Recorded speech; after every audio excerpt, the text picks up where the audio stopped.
Hello বন্ধুরা, আসসালামু আলাইকুম। সবাই কেমন আছেন? আশা করি ভালো আছেন। আমি অবশ্য ভালো নেই, শরীরটা অনেক খারাপ, জ্বর জ্বর ভাব, সর্দিও লেগেছে, কেমন জানি লাগছে, ভালো লাগছে না। আজকে রান্না করব বোয়াল মাছ দিয়ে কচু। সহজ রেসিপিটি অবশ্যই ট্রাই করবেন, স্বাদ মুখে লেগে থাকার মতো।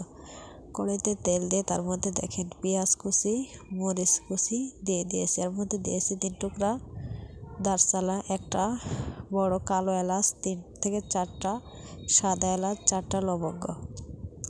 এগুলো তেলের মধ্যে বাদামি কালার করে ভেজে নিতে হবে। ভাজা হয়ে গেলে আদা বাটা, রসুন বাটা এবং জিরা বাটা, এই 3 রকমের মশলা বেটে নিয়ে পরিমাণ মতো দিয়ে দিবেন। একবারে বেশিও দেওয়া যাবে না। এবারে দিয়ে দিচ্ছি লবণ, হলুদের গুঁড়া আর মরিচের গুঁড়া। এগুলো দিয়ে মশলাগুলো ভালো করে কষিয়ে নিতে হবে। মশলা কষানোর উপর নির্ভর করবে তরকারির স্বাদ। তো এই যে দেখুন, মশলা কষানো হয়ে গেছে, উপরে তেল চলে এসেছে। আমি এবারে বোয়াল মাছ দিয়ে দিচ্ছি। বোয়াল মাছ আমি টুকরা করে কেটে নিয়েছি। মাছগুলো একবারে মলিন করে নেব। মাছগুলো ভালো করে কষিয়ে নিচ্ছি। কষাতে কষাতে হাতা হোক, ছুন্নি হোক, যেভাবেই হোক আপনারা মাছগুলো ভেঙে দিবেন। মাছগুলো ভাঙা হয়ে গেলে এবারে দিয়ে দিচ্ছি আমি কেটে ধুয়ে রাখা মুখী কচুগুলো।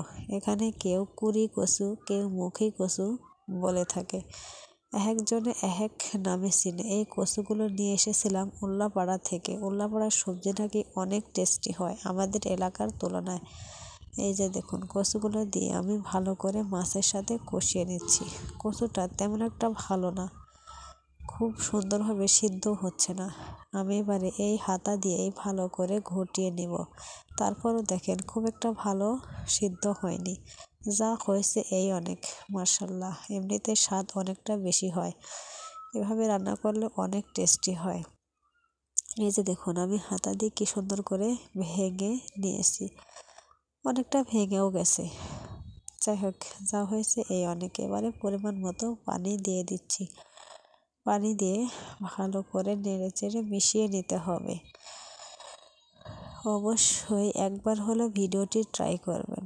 বলক চলে এসেছে। এবারে দিয়ে দিচ্ছি গরম মশলা গুঁড়া আর ভাজা জিরার গুঁড়া। এই মশলাগুলো দিয়ে ভালো করে মিশিয়ে নিতে হবে। রান্না প্রায় শেষের দিকে, আরও চুলাতে কিছুক্ষণ রেখে আমি নামিয়ে নেব। তরকারি রান্না করার পরে চুলাতে 2 থেকে 3 মিনিট রেখে দেবেন, দেখবেন স্বাদ কত গুণে বেড়ে যায়। কালারটা কিন্তু অনেক সুন্দর হয়েছিল। মোবাইলের ক্যামেরা তেমন একটা ভালো না, সেজন্য কালার মোবাইলে তেমন ভালো আসেনি, কিন্তু এমনিতেই কালারটা অনেক সুন্দর হয়েছিল। 1 ডাবু তরকারি হলে 1 প্লেট ভাত সাবার হয়ে যাবে। রুটি, পরোটা, ভাত যে যেভাবে খাবেন অনেক টেস্টি হবে। সবাই আমার জন্য দোয়া করবেন আর চ্যানেলটি অবশ্যই সাবস্ক্রাইব করতে ভুলবেন না। সবাই ভালো থাকবেন।